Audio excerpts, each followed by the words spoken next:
Walter Dawson slammed the demotion notice onto my desk just as the rain began hammering against the window. The sound of it was sharp and final, like a gavel coming down. Miranda, the company needs to restructure. He called me by my first name, but there wasn't a flicker of warmth in his eyes.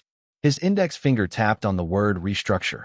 Tap, tap, tap, like he was squashing an insect that had been annoying him for far too long. You've been in dispatch for over a decade. Your thinking has calcified. You can't keep up with the digital age. The algorithms are running circles around you. I stood there in front of his desk, my hands clasped in front of me, and I felt the floor tilt slightly beneath my feet. Calcified. The word echoed in my skull like a stone dropped into an empty well. The month before, my route recovery rate had been the highest in the entire company, 94%, a number no one else in the region had touched in 3 years. The commendation letter from headquarters was still pinned to the bulletin board in the break room. I had walked past it that very morning, and I had allowed myself a small, private moment of pride. 15 years, and I still had it. That's what I'd thought. Those numbers were a gift from the platform algorithms, Walter said, waving his hand through the air as if brushing away a child's crayon drawing. They had nothing to do with your personal ability. The software did the heavy lifting. Anyone sitting at that desk would have posted the same results. He pulled a sheet of paper stamped with the company's red seal from his desk drawer and slid it across the polished wood toward me. The paper made a dry, whispery sound against the grain. Management has conducted a comprehensive review. You're being transferred to the old West Side warehouse. You'll be the inventory custodian. Your salary will be reduced by 50%. You report there tomorrow morning at 8 o'clock sharp. Don't be late. A high-pitched ringing filled my ears, the kind of sound that seems to come from inside your own head. The West Side warehouse. I knew exactly which building he meant. That place had been abandoned for years, boarded up, forgotten, left to rot on the edge of the city like a corpse no one had bothered to bury. Even the delivery trucks didn't route out there anymore. The roads were so bad the axles took a beating. And they were sending me, a senior dispatcher with 15 years of spotless service, a woman who had trained half the people in this building, to sit in a crumbling shell and count rusted equipment. This wasn't a transfer. This was a coffin. They were burying me alive and hoping I'd stop breathing on my own. Mr. Dawson. I heard my own voice come out, and it sounded smaller than I wanted it to. This isn't fair. I've been with this company for 15 years. I've never taken a sick day. I've never been late. Last month my route recovery rate was the highest in the entire company. Miranda. He crushed his cigarette into the glass ashtray with a slow, grinding pressure, the ember flaring orange for a second before it died. Then he leaned back in his oversized leather executive chair, the one he'd ordered special from some catalog, the one that had taken 3 weeks to arrive. And he looked at me with the benevolent, weary condescension of a man who believed he was explaining simple facts to a simple person. Hard work doesn't mean anything these days. Loyalty doesn't mean anything. What matters is efficiency, agility, the ability to pivot. You've been doing the same thing the same way for 15 years. That's not an asset. That's a liability. He paused, letting the words sink in, watching my face. If you don't like the new arrangement, you're free to write your resignation letter. Nobody's forcing you to stay, but at least the warehouse position comes with a paycheck. Think it over. Take the night. But I'd make a decision soon if I were you. The offer might not stay on the table forever. The offer. He called it an offer. As if exiling me to a derelict warehouse at half my salary was a form of generosity. When I walked out of his office, the entire floor went quiet in that particular, horrible way that means everyone was just talking about you. The silence was thick and gelatinous, pressing against my ears. Every pair of eyes was glued to my back like burrs. People who had laughed with me in the break room last week were suddenly, urgently fascinated by their computer screens. Someone grabbed a coffee mug and ducked into the break room with a speed that would have won Olympic medals. Kevin from operations. I'd trained Kevin. I'd stayed late to help Kevin learn the routing software when he was brand new and terrified of getting fired. Kevin stared at his keyboard and didn't look up as I passed. And Susie Lee, Walter's personal assistant, the one he'd brought with him from his previous company like a favorite houseplant. She was leaning against the printer in her tight pencil skirt and her silk blouse, reapplying her lip gloss with the little compact mirror she kept in her desk drawer. She caught my eye as I walked past, and her mouth curled into a smirk that was practiced and precise, a weapon she'd honed over years. "Some people just can't read the writing on the wall," she said, her voice pitched perfectly to carry across the entire floor. "A company isn't a retirement home. If you don't have the skills anymore, you're just taking up space." So annoying, honestly. So embarrassing. I clenched my fists so hard my fingernails carved deep crescents into the flesh of my palms. I felt the skin give way, felt the warm, wet tickle of blood welling up. The pain was clarifying. It gave me something to focus on besides the burning behind my eyes. I didn't say a word. I walked back to my cubicle. The same cubicle I had sat in for 8 of my 15 years, its fabric walls decorated with Lily's drawings and a faded photo of Arthur at the beach, and I started packing my things. My hands moved mechanically, robotically, pulling items off the desk and placing them into a cardboard box that I'd retrieved from the supply closet. On my desk was a family photo in a cheap wooden frame. Lily, my daughter, grinning wide enough to show the braces she'd just gotten. The expensive ones, the ceramic ones, because she'd cried about how the metal ones would look in her yearbook photo. She had been accepted to Northfield Central High that year. $4,000 a semester for tuition alone. And then there were the uniforms, the books, the activity fees, the field trips.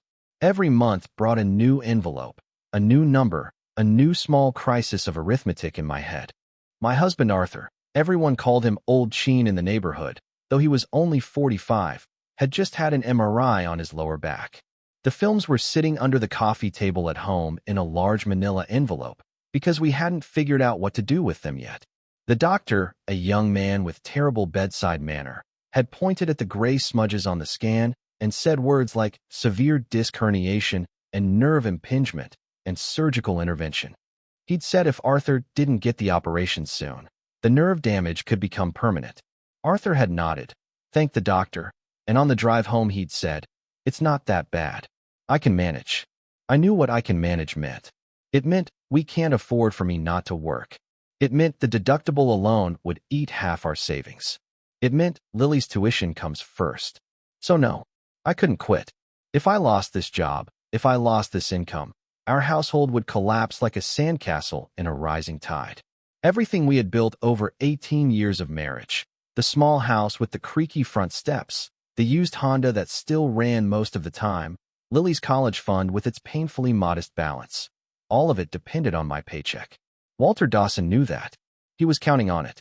He was offering me a choice between humiliation and ruin, and he was confident he knew which one I would pick. I placed my belongings into the cardboard box, one by one. A coffee mug with the Horizon Logistics logo, the green and white faded from 15 years of dishwasher cycles. A tiny gold locket my coworkers had chipped in to buy when Lily was born. I remembered the card that came with it, signed by people who had long since retired or moved on or been let go in previous rounds of restructuring. The annual group photos from every holiday party, every company picnic, every team-building retreat. Faces that changed from year to year, new hires replacing old veterans, young people with fresh degrees replacing middle-aged people with mortgages. But I was always there, in the same corner of every photo, my hair going from dark brown to threaded with gray, my smile getting a little more tired each year. As I carried the box toward the exit, Walter leaned out of his office door. He'd been waiting for this moment. I could tell by the theatrical way he positioned himself, one hand on the doorframe, the other holding a fresh cup of coffee. "Miranda," he called out, his voice loud and cheerful, pitched for maximum audience reach. "It gets drafty out at that warehouse. Make sure you bundle up. Wouldn't want you catching a cold out there all alone." A wave of laughter rippled through the cubicles. Some of it was genuine. There are always people who laugh at the boss's jokes, no matter how cruel. Some of it was nervous and obligatory. And some of the people laughing were the same ones who had signed that card when Lily was born. I didn't turn around. I kept walking. The box was heavy in my arms, the cardboard already beginning to buckle from the humidity, and I could feel the eyes on my back all the way to the elevator. I stood outside the building in the pouring rain, not moving, letting it soak through my blazer and my blouse and down to my skin. The water streamed down my hair and dripped off my chin.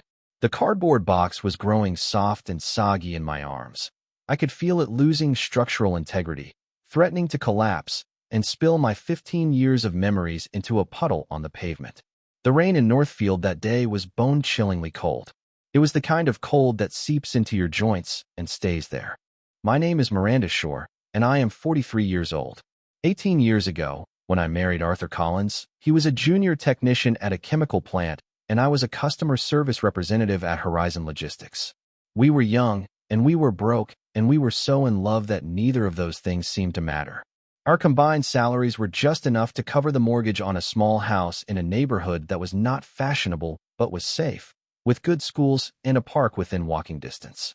We painted the living room ourselves, a soft yellow that turned out much brighter than we expected, and we argued about curtain patterns at the home improvement store, and we stayed up late on Friday nights eating takeout and dreaming about the future. When Lily came along, everything changed. The bills multiplied like rabbits. Daycare costs alone were more than our mortgage. So I asked my supervisor at the time, a decent woman named Patricia who retired years ago, to transfer me to dispatch. Dispatchers earn performance bonuses.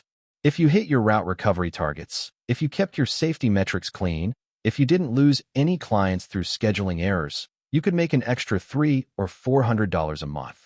It wasn't a fortune, but it was the difference between being able to afford Lily's braces and having to tell her she'd have to wait another year.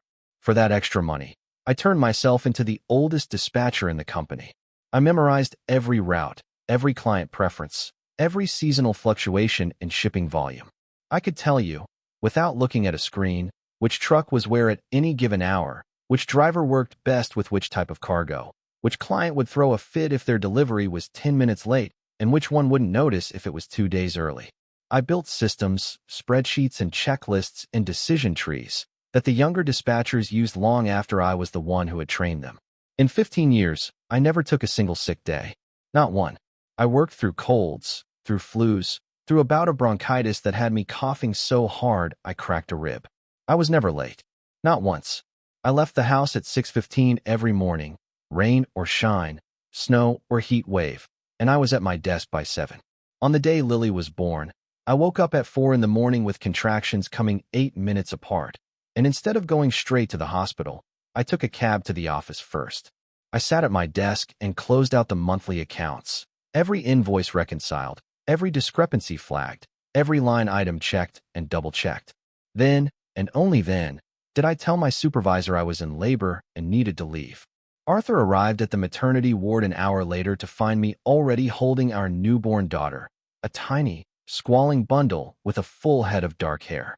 "You're insane," he kept saying, his voice somewhere between laughter and tears. "You're actually insane. Who does that? Who goes to work while they're in labor?" I told him that if the accounts weren't reconciled by the end of the business day, the billing cycle would roll into the next quarter and 3 of our supply lines would get cut. He just shook his head and kissed my forehead and said, "Miranda Shore, you are the most stubborn person I have ever met." I took that as a compliment. That's the kind of person I am. Stubborn, rule-bound, maybe foolish, depending on who you ask. I believed, with a faith that was almost religious, in the covenant of hard work. You show up. You do your job. You don't complain. You don't make waves. And in return, the company takes care of you. That was the deal, wasn't it? That was the promise that kept the whole machine running. But never, not in my darkest nightmares, not in my most paranoid moments of anxiety, did I imagine that 15 years of flawless dedication would end with a man like Walter Dawson calling my thinking calcified and exiling me to a derelict warehouse that even the stray dogs avoided. The West Side warehouse sat at the very edge of the Northfield city map, past the last bus stop, past the last strip mall, out where the pavement crumbled into gravel and the gravel gave way to empty fields. The land out there was flat and treeless, the color of old straw, and the wind came across it unimpeded, howling through the cracks in abandoned buildings like a living thing. It took me 40 minutes on my electric scooter to get there from the main office, and by the time I arrived my pant legs were soaked through to the skin and my fingers were so numb I could barely work the lock. The warehouse itself was a squat, windowless rectangle of cinder block, its walls stained with decades of weather, its roof sagging in the middle like the back of an old horse. The iron door was rusted a deep, volcanic orange, with thick chains looped through the handles and a padlock that looked like it hadn't been opened since the previous century. Spiderwebs draped across the chains in elaborate, dusty geometries. When I finally got the lock to turn and shoved the door open, it let out a shriek of protest that echoed across the empty fields, and the smell that rushed out to meet me was so thick and foul that I gagged. Mildew, rot, the sweet, sickly odor of things that had been damp for years and were slowly decomposing in the dark. I sneezed 3 times in rapid succession, each one violent enough to hurt. When my eyes adjusted to the dim light, the only illumination came from a few high, dirty windows and the holes in the roof. I saw what I was up against. The roof leaked in at least a dozen places. Stalactites of water damage hung from the ceiling, and corresponding puddles had formed on the concrete floor below, some of them dark with algae. Chunks of plaster had peeled off the walls and lay in crumbled heaps. Mouse droppings were everywhere, scattered across the floor, piled in corners, mixed with shards of broken glass from a window that had blown out years ago. In one corner, something had nested, a pile of shredded cardboard and fabric scraps, probably a family of raccoons.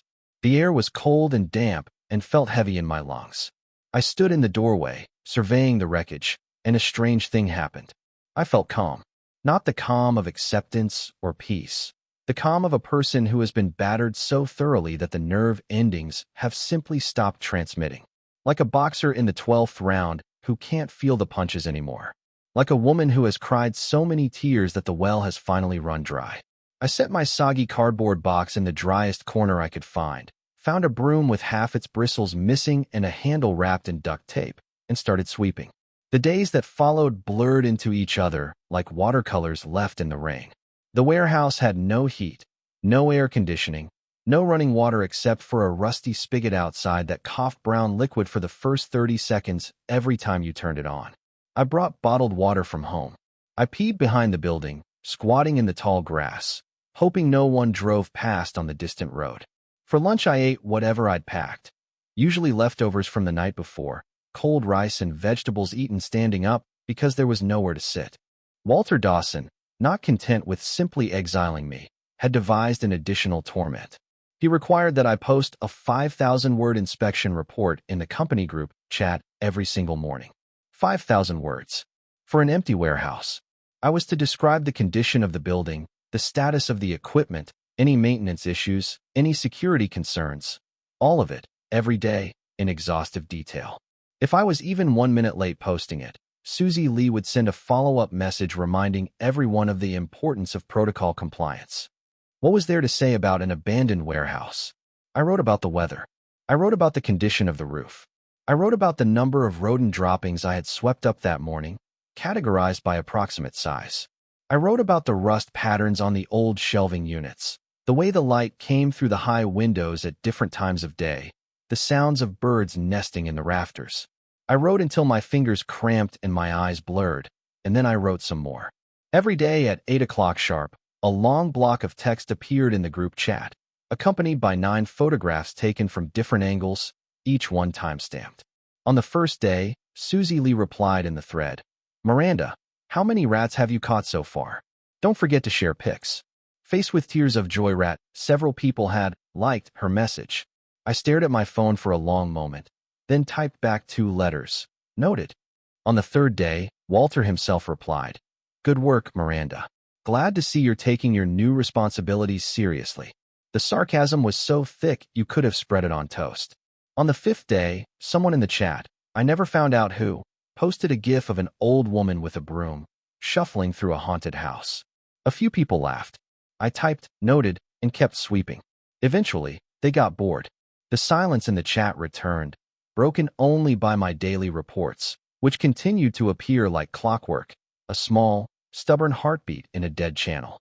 I knew what they were doing. They were trying to humiliate me into quitting.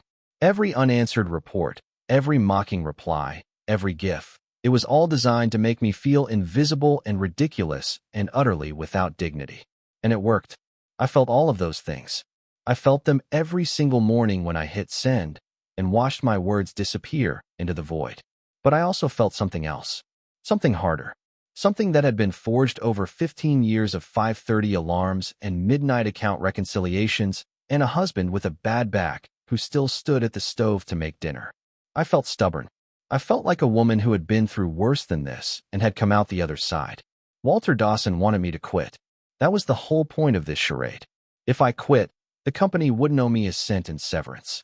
No unemployment benefits, no payout for unused vacation days, no COBRA coverage. I'd walk away with nothing, and he'd walk into headquarters and present it as a victory. Another inefficiency eliminated, another cost center removed, another old-timer who couldn't keep up with the modern world. I refused to give him that satisfaction. This job wasn't just a paycheck to me, although the paycheck was essential. It was something deeper than that. It was my anchor in this city. It was the thing that let me look Lily in the eye at the dinner table and say, with conviction, study hard, sweetheart. Focus on your grades. Don't worry about the money. Mom can afford it. It was the thing that let me take Arthur's hand and say, we're going to the specialist at University Hospital. We're not putting it off any longer. We'll figure out the payments. Even if the job had been twisted into a grotesque parody of itself, even if I was now the laughingstock of the entire Northfield branch, I had to hold on to it. I had to, because without it, I was just a 43-year-old woman with a gap in her resume the size of the Grand Canyon and a husband who couldn't lift anything heavier than a gallon of milk. So I cleaned. I cleaned that warehouse the way a penitent prays, on my knees, with fierce and desperate attention. Where the broom couldn't reach, where the dirt had been ground into the concrete by years of neglect, I got down on my hands and knees and scrubbed with a steel wool pad until my knuckles were raw and bleeding. The leaking roof I patched with sheets of old corrugated metal I found stacked behind the building, climbing up on a rickety ladder that swayed alarmingly with every step. I weighed the metal sheets down with bricks and hoped the wind wouldn't tear them off. The mouse holes in the baseboards I plugged with quick-dry cement that I bought with my own money from the hardware store. The broken glass I swept up and double-bagged and placed carefully in the trash pile. I brought things from home, one at a time, in the basket of my scooter. Old rags, a bottle of pine-scented cleaner, a small battery-powered radio that Lily had abandoned years ago for her phone. It only picked up 2 stations reliably. One played oldies from the 70s and 80s. The other broadcast the local news and weather. I kept it on all day, tuned to the oldies station, letting the sound of human voices fill that hollow, echoing space. Aretha Franklin, the Eagles, Gloria Gaynor. Music that reminded me of being young, of a time before mortgages and medical bills, when the future seemed like an endless, sunlit corridor of possibility. Every evening, I rode my scooter home through the gathering dusk, my body aching, my hands chapped and cracked from the cleaning chemicals. And every evening, Arthur was there, standing at the stove in his faded apron, one hand braced against the countertop for support, the other stirring whatever he'd managed to throw together for dinner. The herniated disc in his lower back had gotten progressively worse over the past year. His factory had moved him off the assembly line and into their own warehouse, a slower-paced job, mostly sitting, mostly paperwork, but the pay cut had been nearly a third of his salary. "How was today, Randy?" he'd ask every single evening, without fail. He always asked it carefully, gently, as if approaching a wild animal that might startle. "Fine," I'd say, hanging up my wet coat, washing my hands in the kitchen sink. "The warehouse is quiet. Nobody bothers me. Honestly, it's kind of peaceful out there." It was a lie, and we both knew it was a lie, but we both pretended it wasn't. That was the arrangement we'd fallen into over the years, a mutual agreement to protect each other from the hardest truths. He didn't tell me how much pain he was in, and I didn't tell him how much I was humiliated. We carried our burdens separately, in silence, out of love. Arthur was quiet through most of dinner that night, pushing his rice around his plate. I knew something was weighing on him. He had a tell, a small furrow between his eyebrows that only appeared when he was working up the courage to say something difficult. Finally, as I was clearing the plates, he spoke. "Bill Harris at the plant told me something today." Bill was an old friend, a fellow lifer at the chemical plant. He said that Walter Dawson, the one who just got promoted to branch manager, he used to be your trainee? You trained him years ago? My chopsticks paused in midair. "Yeah, I trained him. Walter Dawson." I remembered the day he walked into the dispatch office, fresh out of some second-tier business school, his suit too big in the shoulders and his tie knotted wrong. He didn't know how to fill out a shipping manifest. He didn't know the difference between LTL and FTL freight. He didn't know how to talk to drivers, how to negotiate with suppliers, how to handle the controlled chaos of a dispatch desk at peak season.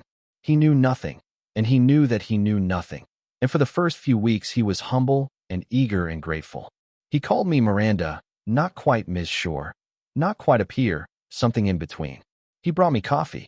He took notes on everything I said. I taught him everything. How to read route schedules, how to balance load weights, how to sweet talk an angry client down from the ledge, how to stay calm when 3 trucks broke down on the same afternoon and the phones were ringing off the hook. I stayed late with him, walked him through the software, covered for his mistakes with my own credibility. He was a fast learner, I'll give him that. Within a year, he was competent. Within 2, he was confident. Within 3, he was angling for a promotion, and I wrote him a glowing recommendation letter because that's what you do for your protégés. You lift them up. You help them rise. And now he was my boss.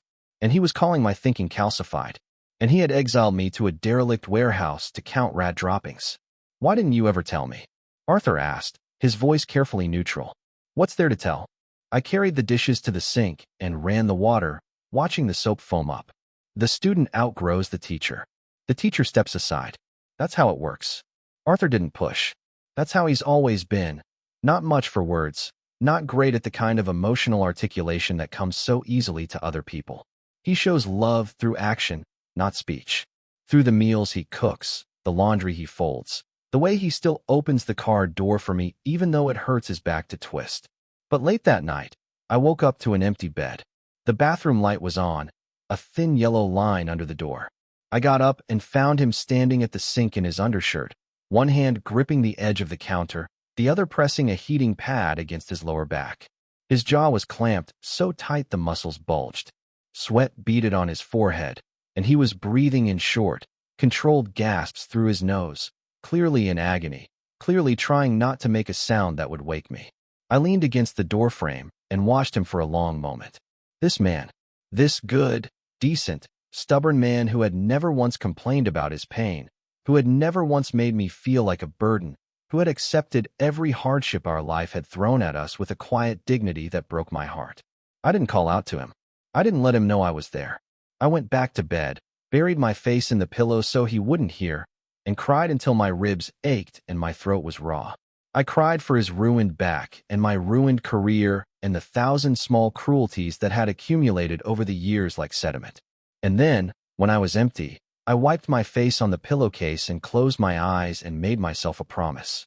I didn't know what I was going to do yet, but I was going to do something. I was not going to let Walter Dawson win. By the 3rd month, I had the warehouse more or less in order. The trash I'd swept into a neat mountain by the door, waiting for the garbage service that might or might not come out this far. The broken office furniture, chairs with 3 legs, desks with shattered tops, I'd stacked against the wall in descending order of size, like a strange modernist sculpture.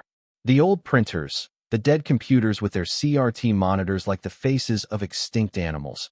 I sorted them by brand and model number, lined them up in rows, and taped handwritten labels to each one. I had nothing but time. Endless, yawning expanses of time. I might as well use it for something. At the very back of the warehouse, buried under a moldering canvas tarp, was a mountain of sealed document boxes. They were the detritus of the old branch office, the one that had closed down before Horizon moved to its shiny new facility on the east side. The boxes were stacked taller than my head, some of them water-stained and bulging, others still relatively intact. The ones on top were the worst, damp to the touch, spotted with black mold, smelling of rot and decay. The lower ones, protected by the ones above, were in marginally better shape. I'd been avoiding this corner for weeks. The last thing I needed was to disturb some ancient company records and get blamed for losing them. Miranda Shore, destroyer of historical documents. I could already see Walter's gleeful email. But that afternoon, as I was eating my cold lunch on an upturned crate, a rat the size of a small terrier shot out from between 2 boxes and skittered across my foot. I screamed, an involuntary, undignified shriek that echoed off the walls, and threw my water bottle across the room. The rat disappeared through a hole in the baseboard, its naked tail whipping behind it. That was the final straw. No more roommates. I was going to clear out every last scrap of paper if it took me the rest of the month. I put on a dust mask, pulled on a pair of work gloves, and started hauling boxes toward the door. Most of it was junk, crumbling carbon copies of invoices from the early 80s, personnel files for people who had retired before I was even hired, Memos about office supply orders, faded faxes, yellowing envelopes stuffed with paperwork that had probably been obsolete for decades. I stacked everything by the door for the recycling pickup that came on Tuesdays. I worked through the afternoon, the sun tracking across the floor, the radio playing a long block of Motown hits. By the time I got to the very last box at the bottom of the pile, the sun was low and orange, and my back was screaming from all the lifting. I bent down to pick up the box, and as I lifted it, the bottom gave way. The cardboard had rotted through from years of sitting on damp concrete, and everything inside cascaded across the floor in a waterfall of paper. I cursed under my breath and knelt down to gather the mess. Yellowed invoices, moldy envelopes, a broken clipboard, and then, half hidden under a sheaf of water-stained memos, my hand closed around something solid. A metal box, about the size of a shoebox, its surface mottled with rust like a topographic map of some alien planet. There was a small latch on the front, and when I touched it, it crumbled into reddish dust. I pried the lid open, and the hinges let out a thin, brittle shriek, the sound of metal that hadn't moved in decades being forced to remember how. Inside, there was no treasure, no gold coins, no jewelry, no stacks of forgotten currency. Just a few sheets of paper, folded in half, yellowed with age. The edges were so dry and fragile that I was terrified they would crumble to dust in my hands. I unfolded them as gently as I could, using the tips of my fingers, barely breathing. The first document was a land ownership certificate. The paper was the color of weak tea, and the letterhead was printed in an old-fashioned serif typeface. Northfield County Recorder's Office. There was a raised notary seal at the bottom, still faintly red after all these years, startlingly vivid against the faded page. The date stamp read July 1985, and the name on the ownership line. I stared at it, and the world around me seemed to go very still and very far away. The radio faded to a distant murmur. The light through the high windows seemed to pause, the dust motes hanging suspended in the golden air. Martin Shore. My father's name. I sat there on the cold concrete floor, my finger pressed against those letters as if I could absorb their meaning through my skin. Martin Shore. My father. The man who had worked in a factory his whole life, who had never made more than minimum wage, who had died at 47 with nothing to his name but a small house and a rusted-out car and the love of a wife and daughter who missed him every single day. That man had owned land. This land. The land I was sitting on right now. The land Walter Dawson had sent me to as a punishment. The second document was a land lease agreement. It was longer, several pages, typed on a manual typewriter, the letters slightly uneven. The lessor, Martin Shore. The lessee, Horizon Freight Depot, the original name of what would eventually become Horizon Logistics, back when it was just a handful of trucks and a rented office. The terms were simple and brutal. The lessor would lease a parcel of land measuring just over half an acre on the western edge of Northfield to the lessee for a period of 30 years at an annual rent of $100. $100 a year. You couldn't buy a decent dinner for two with that now. The lease gave Horizon the right to build warehouses and operate its business on the land. But upon expiration, if both parties did not agree to renew, Horizon was required to remove all structures and restore the land to its original condition within 30 days. The date on the agreement was December 1985. 30 years. It was set to expire in less than 6 months. I read through those documents 3 times, my lips moving silently over the words, my heart pounding so hard I could feel it in my temples. $100 a year. My father had leased this land to the company for pocket change, probably because he didn't know any better, probably because he didn't have a lawyer, probably because the company representative who showed up at his door with the paperwork was slick and persuasive, and my father was just a factory worker who had never negotiated a contract in his life. And for 30 years, Horizon Logistics had been operating on this land, building warehouses, running trucks, generating millions in revenue. And no one, not a single person in 3 decades, had ever bothered to ask who actually owned the ground beneath their feet. The lease had been signed, filed away, and forgotten, buried in a document box in the back of a warehouse that the company itself had abandoned. My mind was suddenly a storm of fractured memories, fragments of my childhood rising up like shrapnel. I remembered being a little girl, 6 or 7 years old, and my father disappearing for hours on his rickety bicycle, pedaling out toward the west side of town. My mother would stand at the kitchen window, watching him go, shaking her head. "He's chasing rainbows again," she'd mutter, "wasting his time on that godforsaken patch of weeds." But my father was insistent. He had a plan, he kept telling us at dinner. He was going to start a brickyard out on the west side. He'd done the research. The soil was good for brick clay. The city was expanding in that direction, and sooner or later, the developers were going to come calling. "You'll see," he'd say, his eyes bright with that particular, untouchable optimism that only dreamers possess. "That land is going to be worth something someday. It's going to be a gold mine." My mother would roll her eyes. "Martin, you've been saying that for years. When is this gold mine going to start producing?" "Soon," he'd say, and he believed it. He genuinely, wholeheartedly believed it. "You just wait." The brickyard never happened. My father was diagnosed with liver cancer when I was 21, and he was gone within 6 months. It was viciously fast. One day he was fine, a little tired, maybe, losing weight he couldn't afford to lose, and the next he was in a hospital bed, his skin the color of old newspaper, his eyes sunk deep into their sockets. The doctors used words like aggressive and metastasized, and "we've done everything we can." My mother sat by his bed for 48 hours straight and didn't eat or sleep. I was 22 and newly married, pregnant with Lily, my body and my life both in the early stages of transformation. In his final days, when the pain medication made him drift in and out of consciousness like a boat slipping its moorings, he called me to his bedside. He could barely lift his hand, but he reached for mine, and I took it.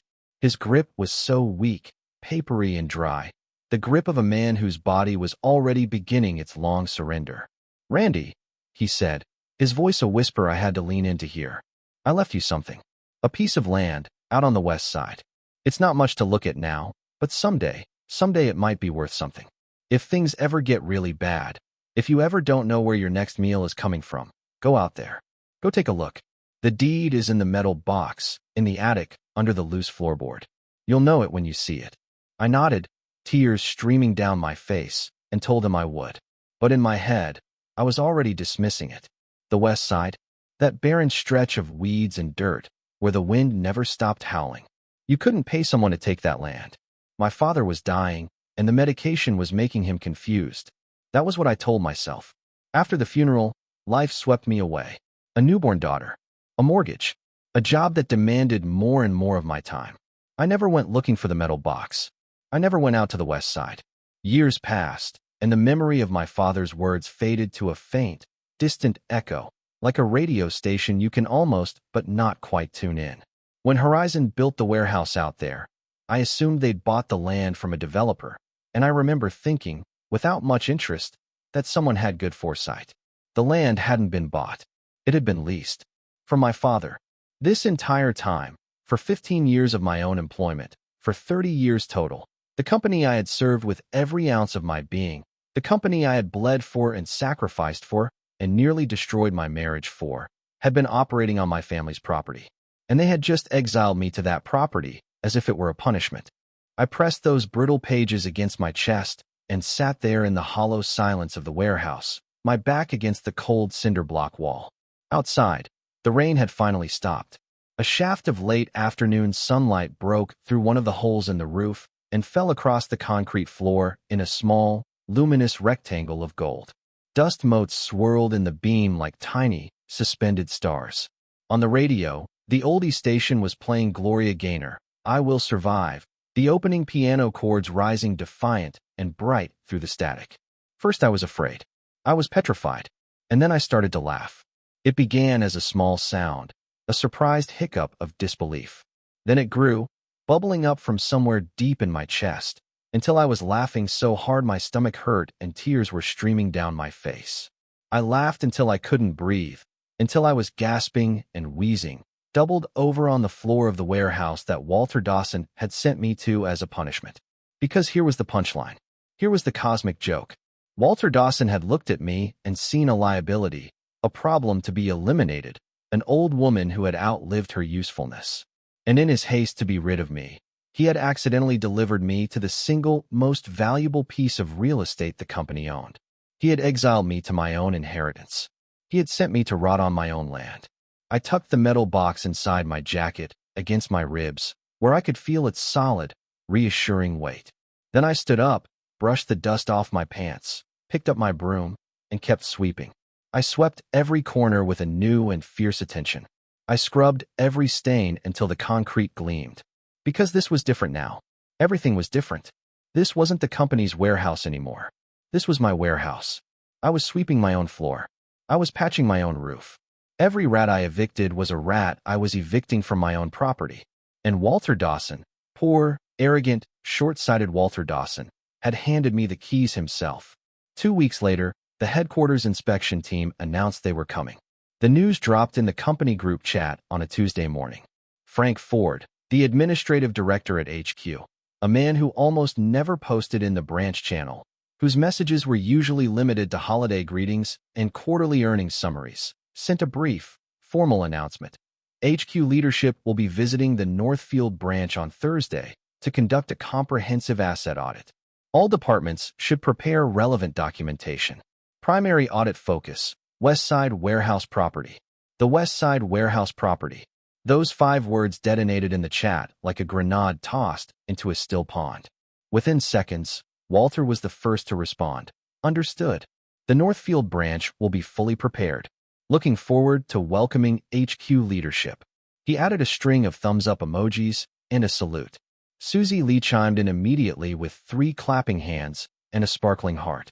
The rest of the staff, reading the room, fell into line, a neat column of noted messages that cascaded down the screen like obedient soldiers. I stared at my phone for a long time. My thumb hovered over the keyboard. 15 years of conditioning told me to type, noted, and fall in line. 15 years of being a good soldier, a model employee, a woman who never made waves. Instead, I put my phone face down on the crate I was using as a table and went back to my sweeping. For the first time in my career at Horizon Logistics, I did not reply noted in the company group chat. That evening, I came home to find Arthur waiting for me in the living room. He'd set out a plate of peanuts and 2 bottles of beer on the coffee table. His ritual, the one he only performed when something truly heavy was on his mind. The last time I'd seen the peanuts and beer setup was when he told me the doctor had recommended surgery. "Randy, sit down." He patted the cushion next to him. I sat. He poured me a glass with the careful, deliberate movements of a man who wanted to get everything exactly right. He poured one for himself, set the bottle down, and clinked his glass gently against mine. "Bill at the plant told me something today," he said. "He said HQ is sending a team down to your branch. Some kind of audit." And he said, Arthur paused, looking at me with an expression I couldn't quite read. He said something about a piece of land. "Out on the west side. In your name." Who told Bill that? News travels fast when it's about Horizon. You know how it is. Everyone knows someone who works there. Arthur took a sip of his beer. Bill's son-in-law is in the legal department at headquarters. He said the audit team has been digging through old archives all week, trying to get a handle on the company's property holdings. And they turned up some kind of lease agreement from 30 years ago, signed by a man named Martin Shore. I didn't say anything. The name hung in the air between us. "Randy." Arthur reached across the table and took my hand. His palm was rough with calluses, the skin dry and cracked from years of factory work, but his touch was warm and steady. "For 15 years, I've watched what that company has put you through. The morning Lily was born, you went to the office before you went to the hospital. You were in active labor, and you went to the office first. I've never told anyone that story because I didn't think anyone would believe it." He shook his head slowly. "When your mom was in the ICU, you worked day shifts and spent every night at her bedside. 40 straight days, Randy. You lost so much weight I could see your bones through your blouse. You never complained. Not once." His voice was steady, but his eyes were wet. 15 years without a sick day. 15 years without being late. And that bastard Walter Dawson wipes you out in one meeting and sends you to a warehouse full of rats. He squeezed my hand hard. "Now the universe has dropped this land back into your lap. I don't know how, and I don't know why, but I know it means something. Whatever you want to do, whatever you decide, I'm with you. 100%. No questions asked." My tears fell into the beer glass. I watched them land, small splashes that sent ripples across the amber surface. I hadn't even realized I was crying. The inspection team arrived on a gray, overcast Thursday morning. The clouds hung low and heavy over the city, threatening rain that never quite fell. The air was thick with humidity, the kind of weather that makes your clothes stick to your skin and your hair frizz no matter what you do. Walter had been preparing for 3 days. He'd ordered the admin department to buy a new leather sofa for his office, the good kind, Italian leather, rush delivery. A new tea set, porcelain with hand-painted detailing. A new area rug to replace the one that had coffee stains on it from the last time HQ visited. He had his entire office redecorated from floor to ceiling and hung a piece of calligraphy on the wall behind his desk, commissioned from some local artist. Integrity builds success. In bold, dripping strokes that looked like they were trying too hard. He sent Susie Lee to the wholesale market on the other side of town for the most expensive fruit she could find. Imported cherries at $12 a pound, organic blueberries, a box of fancy dark chocolates wrapped in gold foil. HQ executives have refined tastes, he told her, his voice carrying the frantic urgency of a general preparing for battle. You can't serve them regular apples and bananas. They'll think we're amateurs. Everything has to be perfect. Perfect. Susie scurried through the office like a nervous hummingbird, her heels clicking in anxious rhythm on the tile floor. She ordered the janitor to mop the hallway 3 times. She made the receptionist wipe down every individual leaf on every potted plant with a damp cloth. She rearranged the magazines in the waiting area so they fanned out in a perfect arc. She paused briefly as she passed my old cubicle, now cleaned out, my nameplate removed and thrown away, a new hire's name already taped to the fabric partition. A kid named Dylan, fresh out of community college. He'd been working there for 2 weeks and had already been told to call me the dinosaur by Susie, a story that had circulated back to me through the office grapevine. Susie looked at the empty cubicle, at Dylan's collection of energy drinks and his screensaver of a sports car, and she sniffed, a small, satisfied sound, and then click-clacked away on her heels to terrorize someone else. The inspection convoy pulled up to the building at precisely 10 o'clock. 3 black sedans with state government plates, their paint so glossy it reflected the gray sky.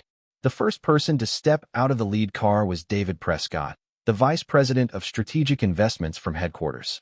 He was tall and lean, early 40s, with gold-rimmed glasses and the quiet, watchful manner of someone who had spent his career navigating corporate minefields without ever getting blown up. He didn't smile as he approached the building. He didn't shake Walter's enthusiastically extended hand with any particular warmth. He just looked around, taking in the freshly painted sign, the potted plants, the gleaming windows, with the neutral assessment of an auditor who had seen 1,000 branches try to impress him with surface-level polish. Behind him came 6 others, 2 from legal, 2 from finance, 1 from engineering, 1 from HR, each carrying a leather briefcase and wearing the same expression of professional impassivity. Mr. Prescott, Mr. Prescott. Walter rushed forward, bent nearly double at the waist, his hand extended so eagerly it looked like he was trying to hail a taxi. Thank you so much for coming all this way. Was the traffic terrible on the interstate? Please, please, right this way. I've had fresh coffee and breakfast pastries set up in the conference room, and we've prepared a full briefing on the branch's performance metrics. Mr. Prescott didn't take his hand. He walked past Walter into the building, his team filing in behind him, and made his way to the conference room without saying more than 3 words. Susie materialized at his elbow with a tray of tea and pastries, her smile lacquered on so thick it must have hurt her face. Mr. Prescott took a cup of tea, he didn't thank her, and sat down at the head of the conference table. Walter slid into the seat beside him, still talking, a thin sheen of sweat visible on his forehead despite the aggressive air conditioning. As you'll see in the briefing materials, the Northfield branch has exceeded its quarterly targets across all key performance indicators. Our route recovery rates are up, our customer satisfaction scores are at an all-time high, and I've personally overseen a comprehensive efficiency optimization initiative that has reduced our labor costs by. Manager Dawson. Mr. Prescott's voice was quiet, but it cut through Walter's monologue like a scalpel. What do you know about the West Side warehouse property? Walter blinked. Everything. Absolutely everything. That property has been in use by the company for 30 years. It's a solid asset, well-maintained, excellent structural condition. Once HQ approves the capital allocation, We can bulldoze the old structure and begin construction on the new logistics center immediately. I've already had a preliminary appraisal done.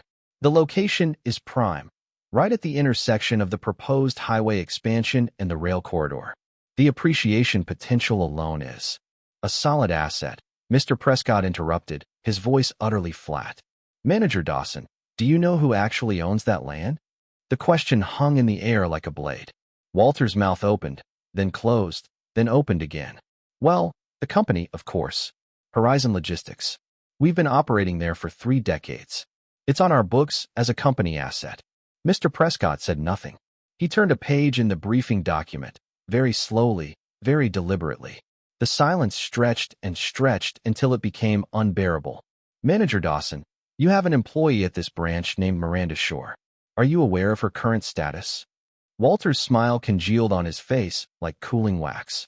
The name, my name, coming out of Mr. Prescott's mouth clearly set off every alarm bell in his head.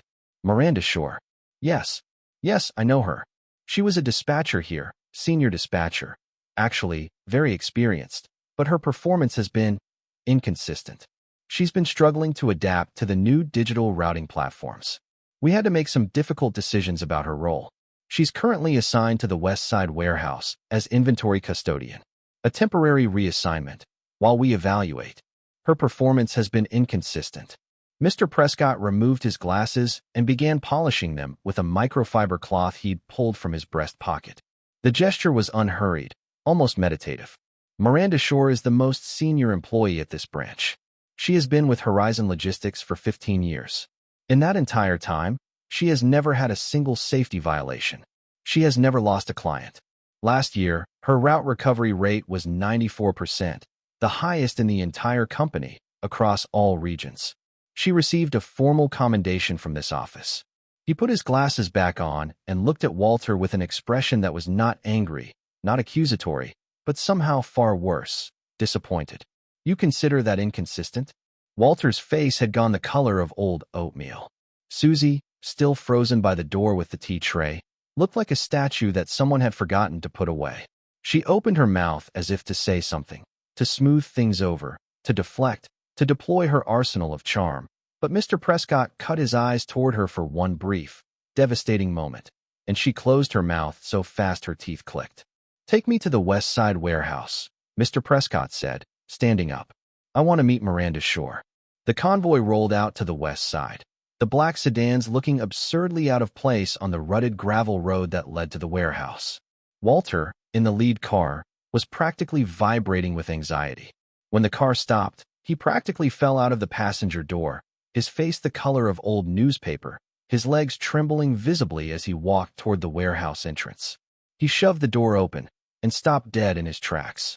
The West Side warehouse in Walter Dawson's mind was a ruin. It was a filthy, decaying, rat-infested hovel where no reasonable person would want to spend 5 minutes, let alone 3 months. He had sent me there precisely because it was a ruin. The suffering was the point. But the warehouse that stood before him now gleamed. The concrete floor was scrubbed, so clean it reflected the gray light from the doorway. The scrapped equipment, the old printers, the broken monitors, the mismatched office chairs, was stacked with military precision, each pile labeled with a handwritten inventory tag. The leaking roof had been patched with neatly fitted sheets of corrugated metal, the seams sealed with waterproof tape. The mouse holes in the baseboards were plugged with smooth patches of cement. Along one wall, a row of plants sat in mismatched containers, wild grasses and hardy weeds I'd dug up from the roadside and transplanted into old enamel pots I'd found in the back. They were lush and impossibly green, a shock of life in the gray industrial space. The air smelled faintly of pine disinfectant and the clean, earthy scent of rain on dry ground. Petrichor, I'd learned the word once from a magazine in a doctor's waiting room.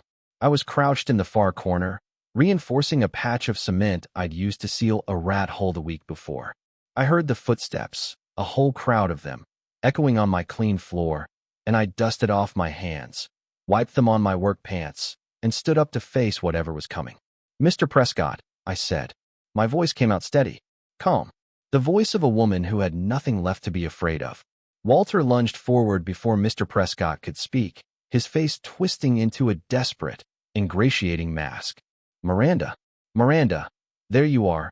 I've been meaning to come check on you. He dropped his voice to a frantic stage whisper, meant only for my ears, his breath hot and sour with coffee. Look, just tell him the warehouse is in good shape. Tell him I've been supportive. Tell him the reassignment was a mutual decision, a strategic move. I'll get you transferred back to headquarters, I promise, a better position, more money, whatever you want. I looked at him. This man, this small, pathetic, scrambling man who had once been my student, who had once looked at me with something resembling respect, who had systematically dismantled my career because he saw me as an obstacle to his own advancement. And I felt nothing. No anger. No bitterness. No satisfaction. Just a vast, clean emptiness, like a room that had been cleared of all its furniture. Manager Dawson, I said, you're standing on a patch I just repaired this morning. Please step aside. Mr. Prescott walked over to me, stepping carefully around the wet cement. Up close, he was younger than I'd expected. The gold-rimmed glasses gave him a professorial air, but his eyes were sharp and quick, missing nothing. He extended his hand. Miranda, Miss Shore. I'm David Prescott, VP of Strategic Investments. Frankly, I've been looking forward to meeting you. He paused, looking around the warehouse with an expression I couldn't quite read. Did you do all of this yourself? I did.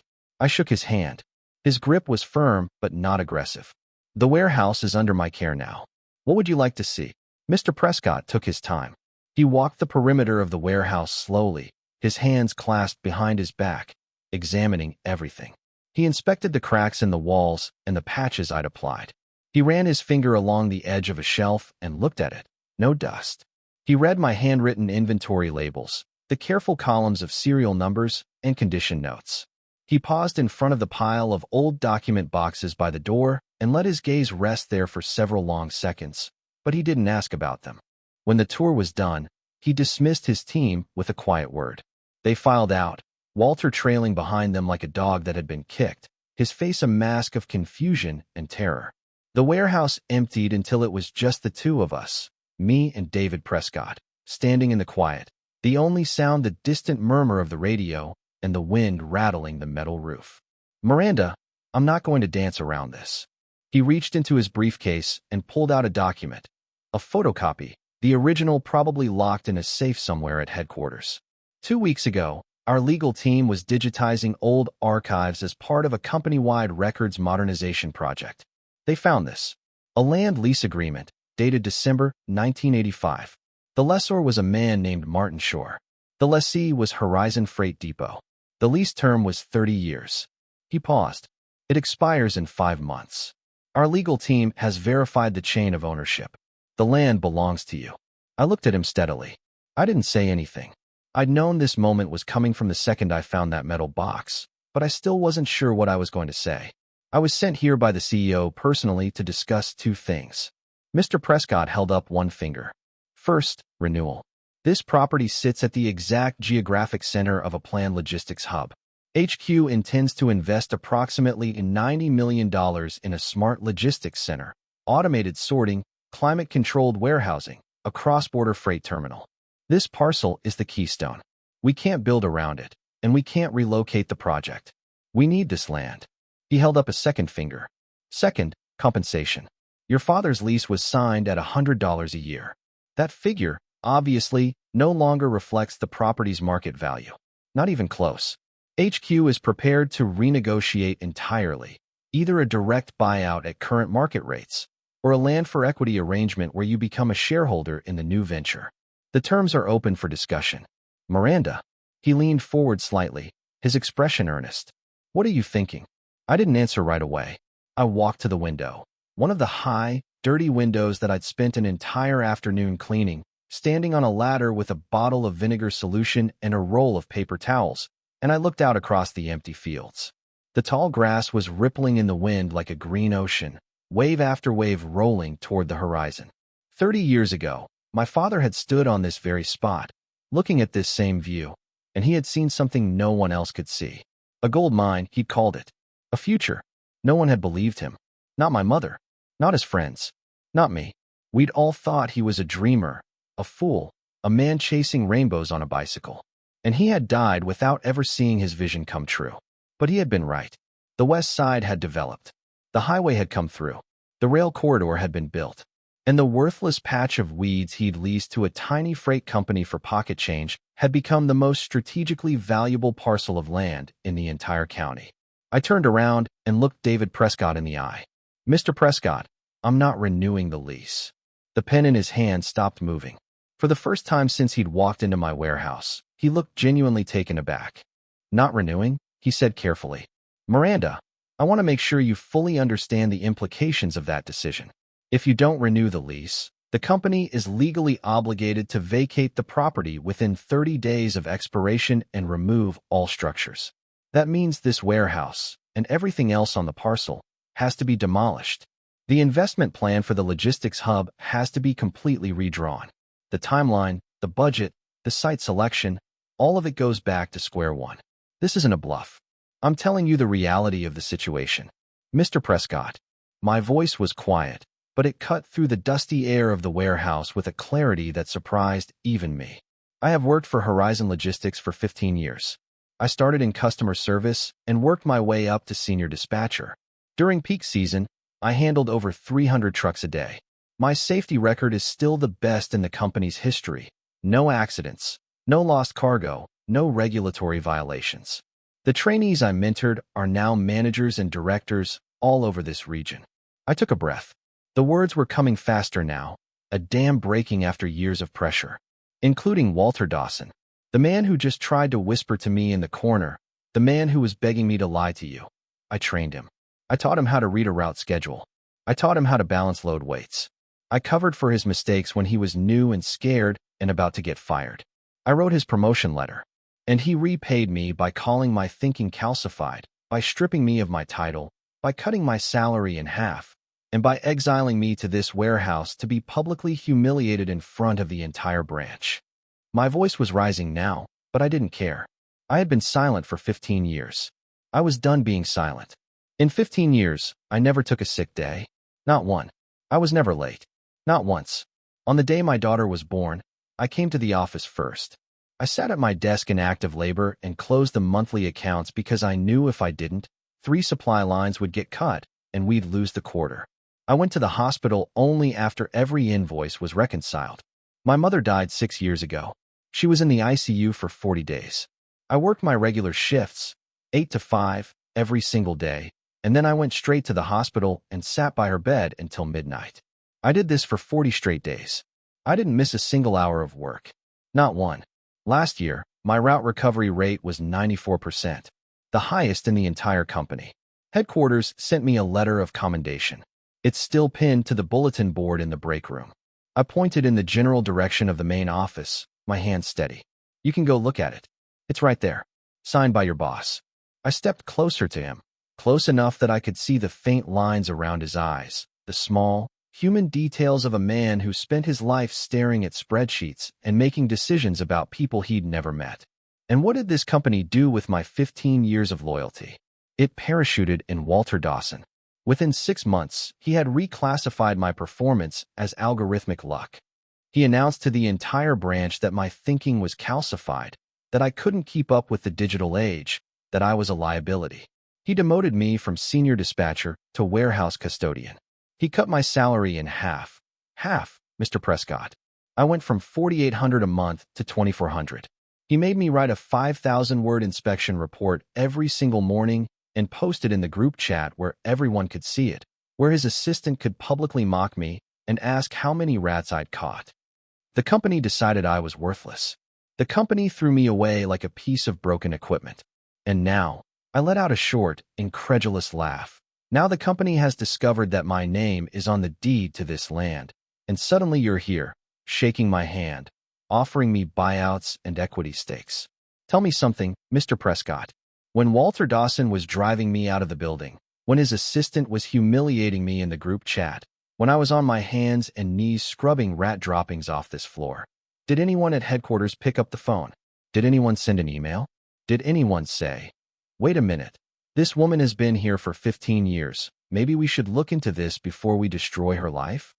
Silence. The kind of silence that fills a room like water, pressing against your ears, heavier than any sound could be. Mr. Prescott looked at me, and I looked at him, and the question hung in the air between us, unanswered because it was unanswerable. We both knew the truth. Nobody had said a word. Nobody had cared. Because I was just a line item on a spreadsheet, a cost to be optimized, a number to be reduced. I reached into my jacket and pulled out the metal box. I set it on the table between us and opened it, the rusted hinges creaking. I took out the land deed and the lease agreement. The paper yellow and brittle, the notary seal still bright red, as vivid as the day my father had signed his name, and I laid them side by side. I don't need the money, Mr. Prescott. I could sell this land tomorrow on the open market, and my family would be set for 3 generations. My daughter could go to any college she wanted. My husband could get the surgery he needs without us having to choose between his spine and our mortgage. I don't want a buyout. I don't want shares. I looked him in the eye. I want Walter Dawson. Excuse me. I want Walter Dawson to apologize to me. Publicly. In front of the entire branch. In front of everyone who watched him humiliate me. And I want a full accounting of every corrupt, unethical, and illegal thing he has done since he took over as branch manager. I started ticking items off on my fingers. The falsified expense reports. He's been billing the company for business trips he never took. I've seen the receipts, or rather, I've seen the lack of them. The kickbacks from suppliers. He's been steering contracts to vendors who pay him under the table. I know because one of those vendors is married to my husband's coworker, and they talk. The partnership deals he's been negotiating at inflated rates and pocketing the difference. I have documentation, Mr. Prescott. I've been collecting it for months, ever since I realized what he was doing. Receipts, bank statements, witness testimony. It's all in a folder at my house. I leaned forward, both palms flat on the table. I want him to vomit up every single cent he stole from this company. I want his career to end. I want his name to be poison in this industry, so that no one ever hires him to manage anything more complex than a lemonade stand. And I want it to happen because I made it happen, not because headquarters belatedly discovered his corruption, not because some auditor finally noticed the discrepancies. Because me, Miranda Shore, the woman he called calcified, the woman he sent to count rats. Mr. Prescott was silent for a very long time. He took off his glasses and polished them with a microfiber cloth, very slowly, very methodically. When he put them back on, his expression had changed. The professional neutrality was still there, but underneath it, I saw something else. Something that looked almost like respect. Miranda, he said, I'm not going to argue with you. I'm not going to try to talk you out of anything. What Walter Dawson did to you was wrong, and the company failed you. I'm not here to defend the indefensible. He paused. But I want you to know something. Walter Dawson's patron at headquarters, the assistant director who protected him, who blocked the previous complaints about his behavior, who made sure his misconduct never reached the executive level, has already been placed on administrative leave. The internal investigation is underway. Walter's termination is not a question of if, but when. I need to see it happen. You will. But not because of this piece of paper. He nodded at the deed. You'll see it because you earned it. Because 15 years of flawless service should count for something. Because what he did to you was a violation of everything this company is supposed to stand for. He stood up and extended his hand again. I shook it. I'll be in touch, he said. Very soon. After Mr. Prescott left, I sat alone in the warehouse for a long time. The inspection convoy rumbled away down the gravel road, the sound of their engines fading into the distance. The radio had cycled through the afternoon news and moved on to a block of 80s ballads. I switched it off, and the silence that followed was deep and vast and strangely comforting. The only sound was the wind rattling the metal sheets on the roof, a sound I had come to know intimately, that I would recognize anywhere. For so many years, I had kept my head down. I had believed in the unspoken contract of the workplace. If you work hard, if you're loyal, if you never complain, if you make yourself indispensable, eventually someone will notice. Eventually, the reward will come. It was a belief I'd inherited from my father, the man who spent his life chasing rainbows and died before he could catch one. But no one notices. The people at the top see spreadsheets, not human beings. They see the numbers Walter fabricated, not the 15 years of mornings I never hit the snooze button. They see the bottom line, not the human cost of achieving it. I had been invisible to them, until the day I became impossible to ignore. Until I had this piece of paper in my hands. until I was no longer a supplicant, no longer someone who could be discarded without consequence. Until I had leverage. I looked down at the land deed, at my father's name written in faded ink. Martin Shore, a factory worker, a dreamer, a man who had left his daughter the only thing of value he ever possessed, and it turned out to be the most valuable thing imaginable. "Thanks, Dad," I whispered into the quiet. "You were right all along." The atmosphere in the office shifted overnight, the way a room changes when a window is thrown open and fresh air rushes in. Walter Dawson was placed on administrative leave 3 days after the inspection team's visit. Frank Ford posted the announcement in the company chat with the kind of bloodless bureaucratic language that made it sound like a weather report. Effective immediately, Northfield branch manager Walter Dawson is suspended from all duties pending the outcome of an internal investigation. In the interim, branch operations will report directly to the Office of Strategic Investments. Not a single person replied, noted. The chat remained silent, a silence that was louder and more eloquent than any message could have been. Everyone was waiting to see which way the wind was going to blow. Everyone was recalculating their alliances, their loyalties, their survival strategies. Susie Lee began to unravel almost immediately. It was subtle at first, a little less swagger in her walk, a little less volume in her voice. Then it accelerated.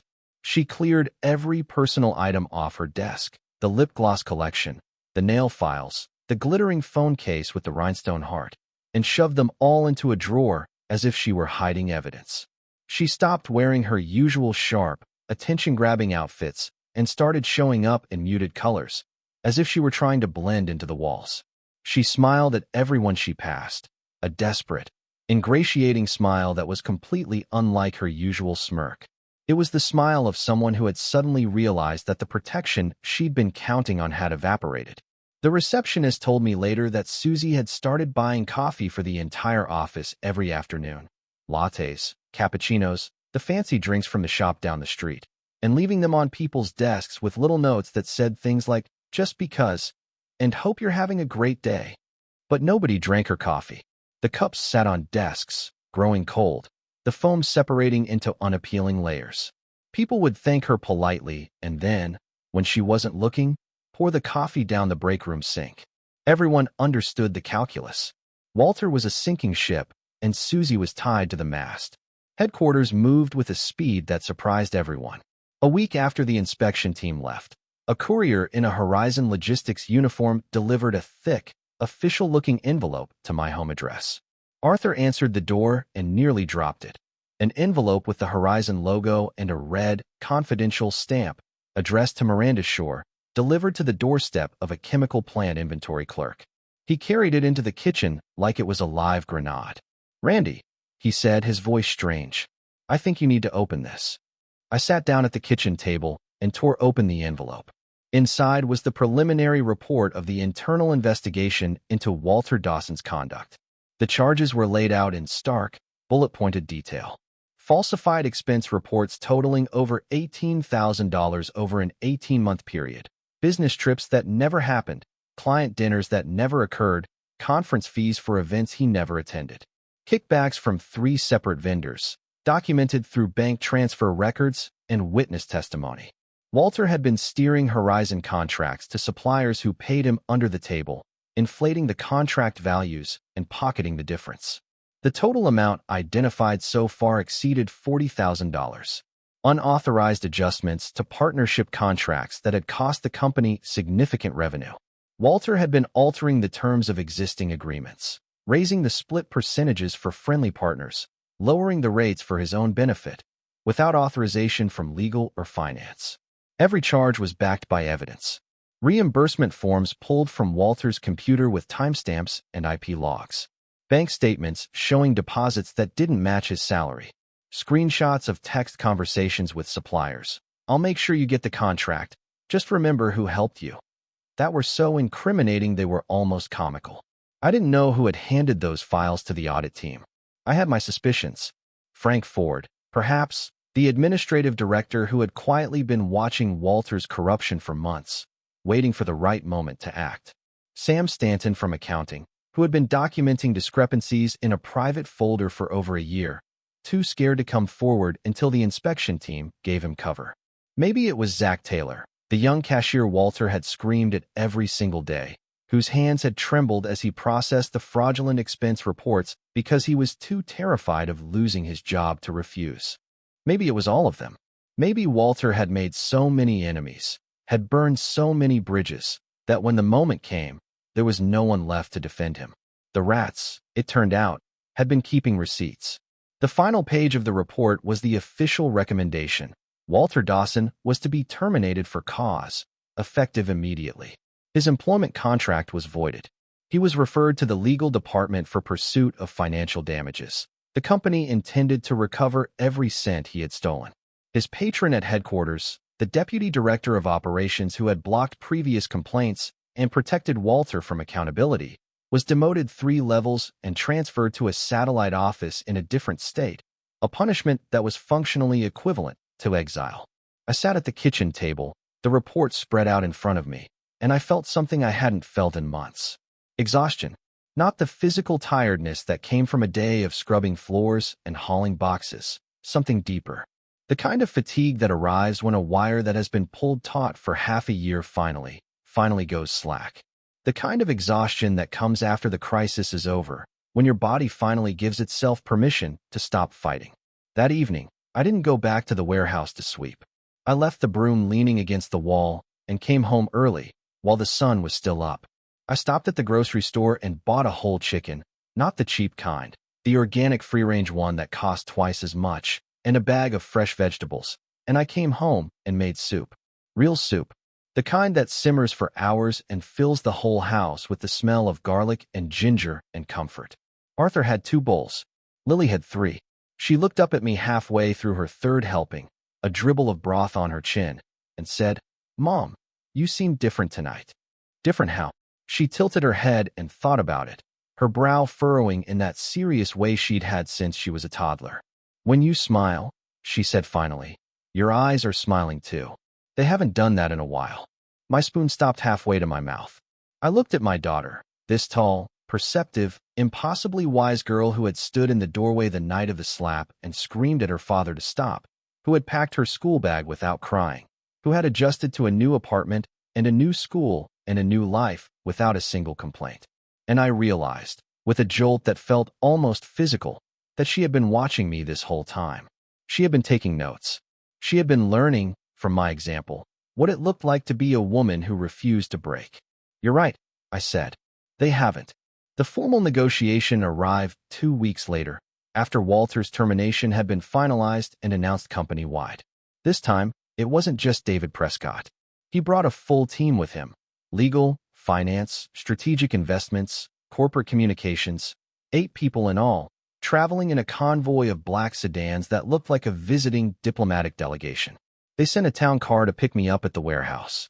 A black Lincoln with leather seats and a driver in a suit who opened the door for me and said, "Good morning, Ms. Shore," with the practiced deference of someone who had been driving executives around for decades. It took me a full 5 seconds to realize he was talking to me.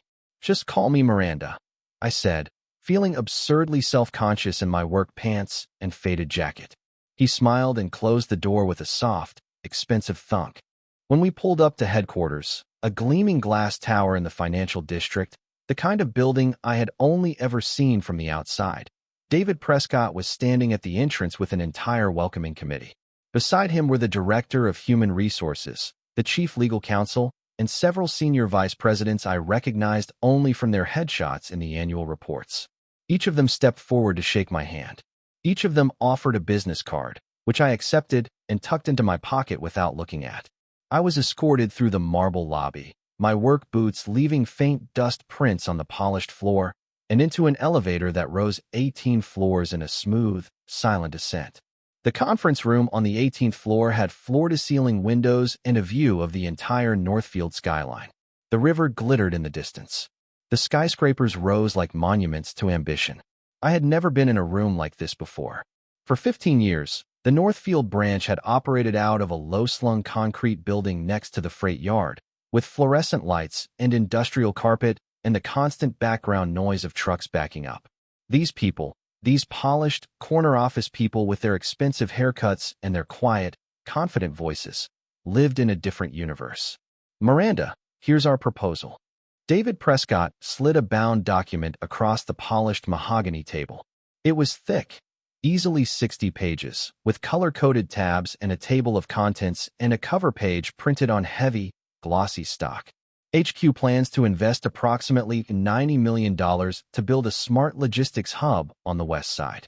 The project scope includes an automated sorting center with state-of-the-art AI routing, a climate-controlled warehousing facility for pharmaceutical and perishable goods, and a cross-border freight terminal with direct rail access.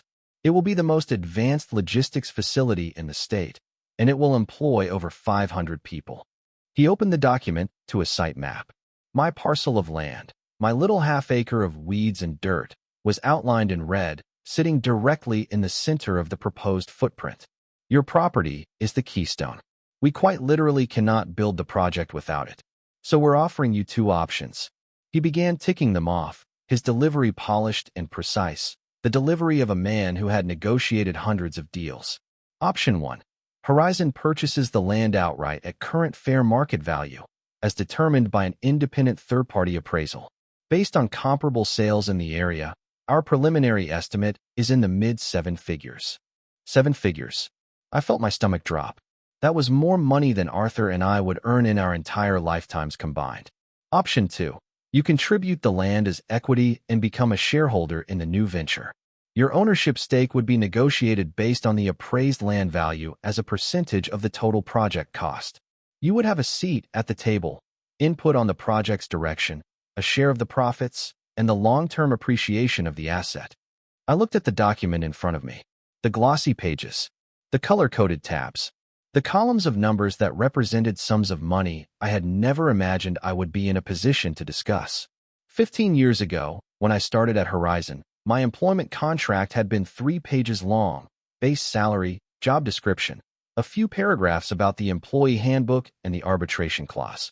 I had signed it without reading the fine print because I was 28 years old and just happy to have a job with benefits. Now I was looking at a shareholder agreement. Mr. Prescott, I said, I appreciate the thoroughness of this proposal. I really do. But I didn't come here today to negotiate terms. Buyout, equity, I'll consider all of it, and I'll have my own lawyer review everything before I sign anything. But there's something else I need to do first. The room went quiet. The executives around the table exchanged glances, the kind of glances that said, "What is she going to ask for now?" David Prescott closed the proposal folder and sat back in his chair. Go ahead. I stood up and walked to the end of the table, where I had placed the paper shopping bag I'd brought with me on the town car.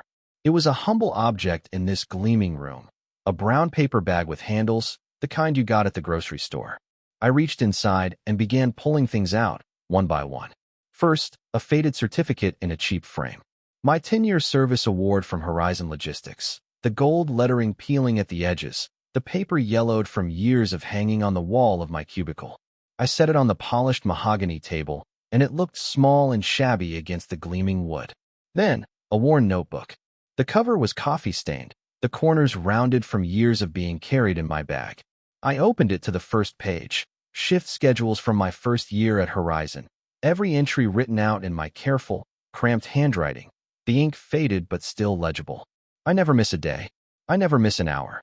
Then, one by one, I laid out every employee badge I had ever worn at Horizon Logistics. The original handwritten paper card, my name spelled out in ballpoint pen. The first laminated badge from the early 2000s, when the company upgraded its security system. The successive replacements, each one slightly different.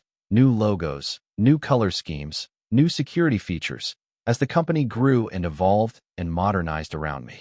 The most recent badge, its edges worn down, my name almost rubbed off from years of swiping through turnstiles. I spread them across the conference table like a hand of cards. Mr. Prescott, everyone. I looked around the table, meeting each executive's eyes in turn. This is my resume. 15 years at Horizon Logistics. I don't have an MBA. I don't have a corner office. I have these. I touched the service award. This notebook. These badges. This is what I have to show for my career. The room was so quiet I could hear the faint hum of the building's climate control system. Walter Dawson is gone. I know that. I've read the termination report. But he's gone because headquarters finally looked at the evidence. Not because he ever admitted what he did, not because he ever faced me and said the words, "I was wrong." He was dragged out by security while shouting accusations, still insisting this was all a personal vendetta. I paused. The company still owes me something. Not money, not shares. I need to hear, officially, publicly, in front of the people I worked with for 15 years, that what happened to me was wrong.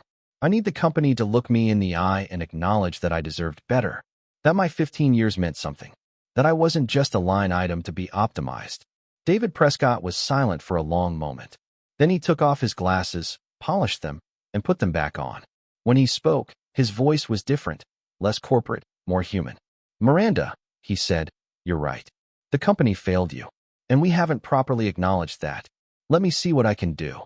A week later, the company held an all-hands meeting. They didn't hold it in a conference room. They didn't hold it in the break room.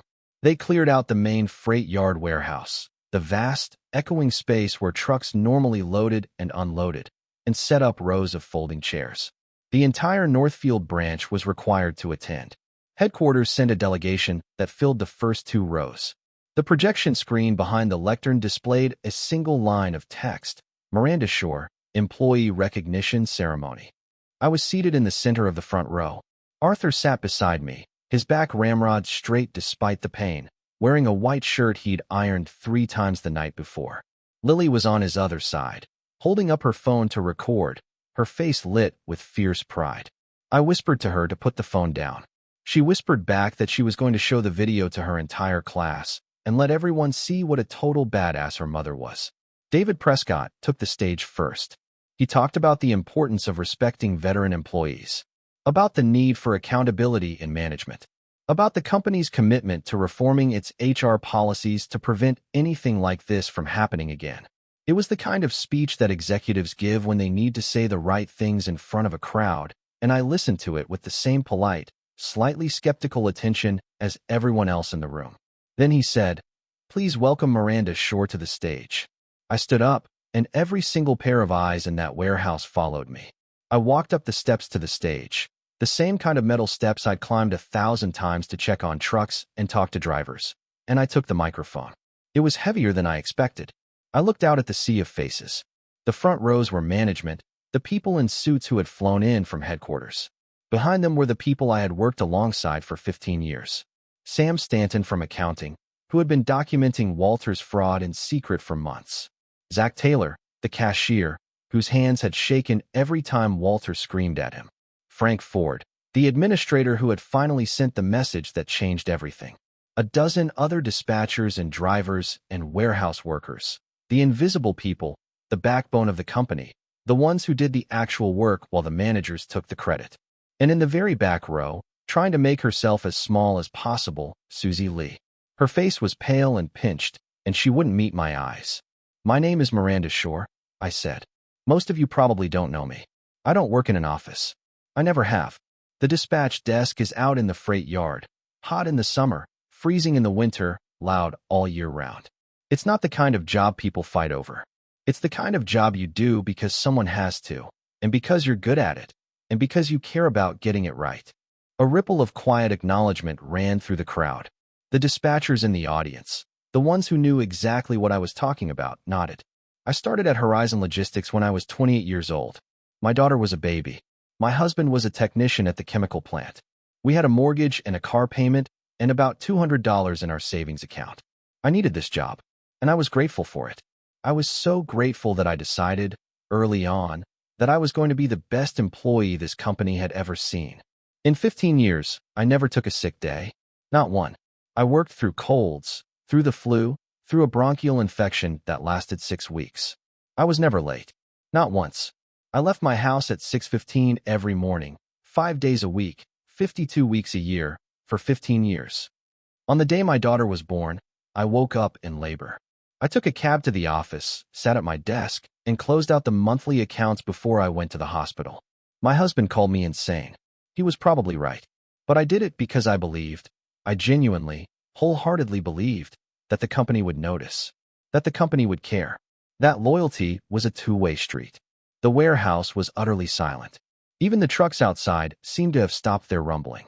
My mother died 6 years ago. She was in the ICU for 40 days. I worked my regular shifts, 8 to 5, every day, and then I went to the hospital and sat by her bed until midnight. I did this for 40 days. I didn't miss a single hour of work. When she died, I took 3 days of bereavement leave, and then I came back. Because that was the deal, wasn't it? You show up. You do your job. You don't let your personal life interfere with your professional responsibilities. I paused, swallowing against the tightness in my throat. Last year, my route recovery rate was 94%, the highest in the entire company. Headquarters sent me a letter of commendation. I framed it. I hung it on the wall of my cubicle. I was proud of it.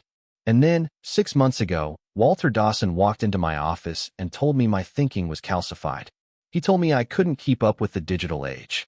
He demoted me from senior dispatcher to warehouse custodian. He cut my salary in half. He sent me to the old West Side warehouse, a building that had been abandoned for years, with a leaking roof and crumbling walls and rat droppings everywhere. And he told me to count rusted equipment. I heard a murmur run through the crowd. People shifting in their seats. People who had laughed at Walter's jokes, who had liked Susie's mocking messages in the group chat, suddenly finding the floor very interesting. I went. I had no choice. My daughter was starting high school. Tuition was $4,000 a semester. My husband needed back surgery. We had a mortgage. I couldn't quit. So I went to that warehouse, and I scrubbed the floors, and I patched the roof, and I plugged the rat holes. Every morning, I posted a 5,000-word inspection report in the group chat. Every morning, Susie Lee mocked me. No one said anything. No one defended me. I let the silence stretch. It was a heavy silence, dense with shame. But here's the thing about me. I'm stubborn. I'm the kind of stubborn that doesn't know when to quit. My father was the same way. He spent his whole life chasing dreams that never came true, and everyone called him a fool, and he never stopped believing anyway. He died when I was 22, and the last thing he said to me was, "Randy, I left you a piece of land. If you ever don't know where your next meal is coming from, go take a look." I forgot about that land for 20 years. And then, 3 months ago, I was cleaning out the back of that warehouse, the warehouse Walter Dawson sent me to as a punishment, and I found a metal box. Inside were the deed to the land and a lease agreement. The land under that warehouse, the land I'd been sent to rot on, belonged to my father. And now it belongs to me. A gasp.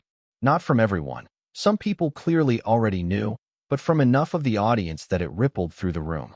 The company sent me to that warehouse to suffer, and they accidentally sent me to my own inheritance. I let out a small, wry laugh. You can't make this stuff up. The land is worth a lot of money. More money than I ever imagined I'd have. The company has offered me a buyout. They've offered me equity, and I'm going to accept, on my terms. But that's not why I'm standing here today. I looked out at the audience. At Arthur, his eyes wet, his hands clasped in his lap. At Lily, her phone still raised, her face glowing. At Sam Stanton, who was dabbing at his eyes with a tissue. At Zach Taylor, who was nodding slowly, as if I were speaking words he had been waiting years to hear. I'm standing here today because I want every single person in this room to know something. Your work matters, even when no one sees it. Even when no one appreciates it. Even when your boss takes credit for your achievements and blames you for his failures. What you do, day in and day out, matters. It may not be recognized today. It may not be recognized for years. But it accumulates. It builds. It becomes the foundation of something you can't yet see. And someday, maybe not today, maybe not tomorrow, but someday, it will come back to you. I was never the smartest person at Horizon. I was never the most talented. I was just the most stubborn, and my stubbornness saved me. That, and a piece of land my father bought 40 years ago because he believed in something no one else could see. So if you're out there, if you're struggling, if you're being overlooked, if you feel invisible, don't give up. Don't let them convince you that you're worthless. Don't let them convince you that you're calcified. You are not your job title. You are not your salary. You are not what your worst boss thinks of you. You are the sum of everything you've survived, everything you've built, everything you've refused to let go of. And that is worth more than any promotion, any bonus, any corner office. I stepped back from the microphone. For a moment, there was silence, the kind of silence that feels like the whole world holding its breath. And then the applause began. It started in scattered bursts. Zach Taylor, clapping so hard his hands must have stung. Sam Stanton, rising to his feet. A cluster of dispatchers near the back, whistling and cheering. Then it spread, wave after wave, until the entire warehouse was on its feet. Arthur was standing, his back pain forgotten, his face wet with tears. Lily was jumping up and down, her phone abandoned, shouting, "That's my mom! That's my mom!" David Prescott was on his feet, clapping steadily, his expression unreadable, but his eyes, I thought, a little brighter than usual. Frank Ford was wiping his glasses. The executives from headquarters, who had probably expected a much shorter and less emotionally complicated ceremony, were standing too, some of them looking genuinely moved. I stood on that stage, the microphone still in my hand, and I let the sound wash over me. It was not the applause of polite obligation. It was the applause of recognition, of solidarity, of people who had felt invisible too, and who had just watched one of their own stand up and refuse to disappear. In the very back row, Susie Lee slipped out of her chair and walked quickly toward the exit, her head down. No one tried to stop her. No one called her name. She pushed through the door and was gone, swallowed by the gray afternoon light. 2 weeks later, the official personnel announcement came down from headquarters. I was promoted, not to my old job, not to a consolation title, but to vice president of the Northfield branch, with a concurrent appointment as strategic development advisor. The woman who had been counting rat droppings in an abandoned warehouse was now responsible for overseeing the biggest logistics project in company history. I personally delivered the appointment letter to Walter Dawson. He was working in the basement archives at headquarters now. His new office, if you could call it that, was a windowless room at the end of a concrete corridor, the walls lined with rusting filing cabinets from the 70s, the air thick with the smell of old paper and mildew. The fluorescent light overhead flickered irrhythmically, casting the room in a sickly, pulsing glow. Walter sat behind a rickety metal desk that looked like it had been salvaged from a garage sale. He was wearing a wrinkled white shirt, the sleeves rolled up to different lengths, the collar stained with sweat. He had lost weight. His face was haggard, the skin loose around his jaw, dark circles under his eyes like bruises. When I pushed open the door, he looked up and nearly knocked over his teacup. The cup was chipped, the tea inside cold and scummy. Manager Dawson. I placed the appointment letter on his desk. It was printed on heavy, official stationery, the Horizon logo embossed at the top, my new title printed in bold letters beneath my name. Your personnel file has been updated. You'll find the details of your reassignment in this document. I suggest you read it carefully. He looked down at the letter. His mouth opened and closed several times, but no sound came out. Finally, he managed to croak, "Thank you, Miss Shore." The words came out barely louder than a whisper, the voice of a man who had been shouting into the void for so long that he had forgotten how to speak at a normal volume. "How are you finding the archives department? I imagine it's quite different from your old office. Quieter, fewer windows." I looked around the cramped, airless room. "But I suppose that's appropriate. It gives you plenty of time to reflect." Walter was mopping his forehead with a handkerchief that had seen better days. The sweat kept coming, beating up on his skin almost as fast as he could wipe it away. "Miranda, Miss Shore, I want to say, what happened before, the way I treated you, I was arrogant. I was short-sighted. I made terrible mistakes. I regret everything. I want to apologize sincerely from the bottom of my heart." "Don't." My voice was calm, but it stopped him mid-sentence as effectively as a slap. "I don't need your apology, Walter. I needed it 6 months ago, when you were calling my thinking calcified in front of the entire branch. I needed it when Susie Lee was mocking me in the group chat, and you were liking her messages. I needed it when I was on my hands and knees scrubbing rat droppings off a concrete floor, so I could keep my job and my health insurance and my daughter's tuition payments." I stepped closer to his desk. He shrank back in his chair. "I don't need your apology now. What I need is for you to do your job. You have until Monday to organize every file in this archive and prepare a complete inventory for the legal department. They have quite a few documents related to your case that they'll need to retrieve: the expense reports, the vendor contracts, the bank records. Your final task, at least, should be completed properly. Consider it the last thing you'll ever do for Horizon Logistics." I turned and walked out. Behind me, I heard the heavy, muffled thump of a man collapsing back into his chair, the sound of someone whose legs had simply given out. I didn't look back. I walked down the concrete corridor, up the stairs, through the marble lobby, and out into the sunlight. The groundbreaking for the new logistics hub took place on a bright, cloudless Saturday in early autumn. The construction site was a hive of activity, bulldozers and cranes and crews in hard hats, the air filled with the smell of diesel and fresh-turned earth. A temporary stage had been set up at the edge of the site, draped in white fabric and Horizon Logistics banners. The ribbon for the ceremony was red silk embroidered with gold thread, shimmering in the sun. The crowd was impressive. Headquarters executives, city officials, business partners, local press, and scattered among the dignitaries, the people I had invited personally, Sam Stanton and his wife, Zach Taylor, who had been promoted to senior accountant, Frank Ford, who had finally been recognized for his quiet, patient diligence, a dozen other Horizon employees, the ones who had worked alongside me for years, the ones who had sent me private messages of support after the ceremony, the ones who had confessed, in low, ashamed voices, that they wished they had spoken up sooner. Arthur stood in the front row, wearing a new shirt.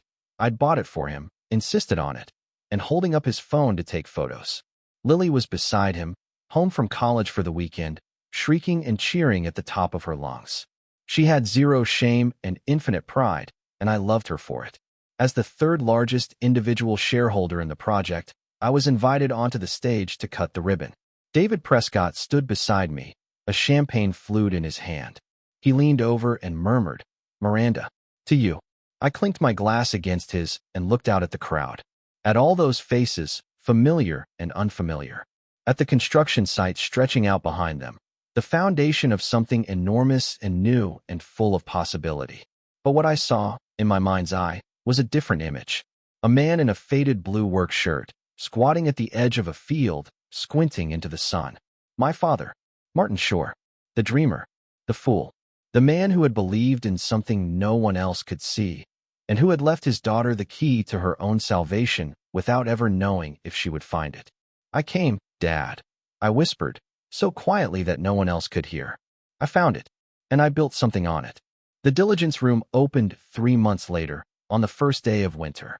It wasn't large, maybe 900 square feet, tucked into a corner of the new logistics center, but it was warm and bright, with soft, indirect lighting and comfortable chairs arranged in small clusters. The walls were painted a calming sage green, and on them, I'd asked the designers to hang a series of black and white photographs. The original Horizon Freight Depot from 1985, a grainy shot of the company's first fleet of trucks, the faces of the earliest employees. At the center of the main wall, in a simple black frame, was a portrait of my father, Martin Shore, in his faded blue work shirt, squinting into the sun, a small, hopeful smile on his face. There was a massage chair in the corner, donated by a local wellness company. A water cooler that dispensed both hot and cold water. A bookshelf stocked not with management manuals or industry reports, but with novels and magazines, and a few well-worn copies of National Geographic. A small kitchenette with a microwave and a coffee maker and a basket of tea bags. A quiet room in the back with a door that closed, for people who needed a moment of privacy, a moment to breathe. I stood in the doorway, watching the room fill up with its first visitors. A young delivery driver, he couldn't have been older than 22, was already asleep in the massage chair, his helmet still on his head, his face slack with exhaustion. Someone had come in while he was sleeping, filled a cup at the water cooler, and tiptoed out again so as not to wake him. I watched that sleeping kid, and I saw myself. 20 years ago, collapsing onto a pile of shipping pallets after a 12-hour shift, too tired to even take off my boots. There were no massage chairs back then. No rest lounges. No quiet rooms. You found a corner, you closed your eyes for 10 minutes, and you prayed no one would yell at you for slacking off. Now, every driver who had been on the road since 4 in the morning, every loader who had been hauling crates until his shoulders screamed, every sorter who had been on her feet for 10 hours straight, they all had somewhere to go. Somewhere to sit down. Somewhere to breathe. Somewhere that said, without words, you matter. Your work matters. Your exhaustion is seen. I built that. With the land my father left me. With the stubbornness that Walter Dawson tried to beat out of me. With the 15 years of invisible labor that no one had ever acknowledged. I built a shelter for the people who work the way I used to work. Arthur volunteers at the diligence room now, 3 days a week. His back surgery went well. The company's new health plan covered most of it, and the equity payout covered the rest, and he's not supposed to lift anything heavy anymore. So he waters the plants and straightens the magazines and makes sure the coffee maker is always full. He talks to the drivers when they come in, asks them how their routes were, remembers their names and their kids' names, and which ones prefer tea over coffee. He's become something of an unofficial therapist, I think. A father figure in an apron. A young dispatcher asked him once, a kid with acne and braces who looked barely old enough to drive, "Sir, why is it called the diligence room? That's kind of an old-fashioned name." Arthur leaned on his watering can and thought about it. "Because my wife built it," he said finally. "She used to be an ordinary employee, just like you. A dispatcher. She worked in the freight yard for 15 years, hot in the summer, freezing in the winter. And then some people tried to push her out, tried to make her feel like she didn't matter. But she didn't let them. She held on, and she fought back. And when the universe gave her a piece of land, she used it to build a home for everyone who works the way she did." The kid looked around the room, at the massage chairs, the bookshelf, the photograph of Martin Shore on the wall. "That's a good name," he said. "Diligence. I like it." Arthur smiled. "So do I." Lily came home for Christmas that year. She was in her sophomore year at the state university, studying urban planning, like Grandma, but with better job prospects, she liked to say. She had cut her hair short and pierced her ear in a second place, and started wearing glasses with thick black frames that made her look like a young professor. She was becoming someone independent, someone fierce, someone who would never, ever let anyone tell her she was calcified. On her last night before going back to school, we sat up late in the kitchen, drinking tea and eating the leftover Christmas cookies. Arthur had gone to bed hours ago, his soft snores audible through the wall. "Mom," Lily said, wrapping her hands around her mug. "I've been thinking about something." "What's that?" "That day? The ceremony. When you gave your speech." She looked at me, her eyes serious behind her glasses. "You talked about how you never took a sick day, how you never missed a shift, how you went to work while you were in labor." She paused. "Mom, that's not healthy. You know that, right?" I opened my mouth to respond, but she kept going. "I'm not saying you shouldn't be proud of your work ethic. You should. You're the hardest working person I've ever met. But the fact that you felt like you had to do all of that you couldn't take a single day off in 15 years without feeling like everything would fall apart, that's not something to be proud of. That's something the company should be ashamed of. That's something our whole society should be ashamed of." She reached across the table and took my hand. Her fingers were cool from holding the mug. "You're not a machine, Mom. You're a person. And you deserved better than a company that only noticed you when you had something they wanted." I sat there, holding my daughter's hand, and I felt tears prick at the corners of my eyes. Not sad tears. Not angry tears. Just tears. The tears of a woman who had spent her whole life believing one thing, and who was slowly, painfully, learning to believe something different. "You're right," I said. "You're absolutely right. I'm still learning that." Lily smiled. "That's okay. You've got time. You go through life thinking your security lies in your marriage, or your job, or your title. You think that if you just work hard enough, if you're loyal enough, if you never complain and never make waves, the universe will reward you. But the hard years teach you something different. They teach you that the only real security is what you carry in your own two hands. Maybe it's a blessing left by the people who came before you, a piece of land, a small inheritance, a few words of wisdom whispered on a deathbed. Maybe it's a skill that's been carved into your bones through years of repetition and discipline. Maybe it's just the sheer, stubborn, irrational refusal to kneel when everything in the world is telling you to stay down. I worked at Horizon Logistics for 15 years. I went from a ponytailed girl with a new mortgage to a woman with gray in her hair and lines around her eyes. I used to think that job was the only thing holding me up, that without it, I was nothing. That if I ever lost it, I would collapse like a building with no foundation. Then I lost it. Or at least, I lost the version of it that had given my life meaning. And I didn't collapse. I swept floors. I patched roofs. I wrote 5,000 words a day into a void where no one was listening. And when the universe finally, improbably, gave me the key to my own liberation, I was ready. I had done the work. I had kept the faith. The most satisfying revenge isn't screaming in someone's face or proving them wrong in a dramatic confrontation. It's waking up one morning and realizing that the people who tried to destroy you are no longer even visible from the height you've reached. It's standing on a stage, looking out at a crowd, and knowing that you built this, not with luck, not with connections, but with the accumulated weight of 15 years of showing up, day after day, when no one was watching. Living well, living with your head high and your heart whole and your hands extended to help the people coming up behind you. That is the loudest answer you can give to anyone who ever doubted you. That is the only revenge worth having. And it is, in the end, not really revenge at all. It's just living. Fully, openly, unapologetically. The way you were always meant to.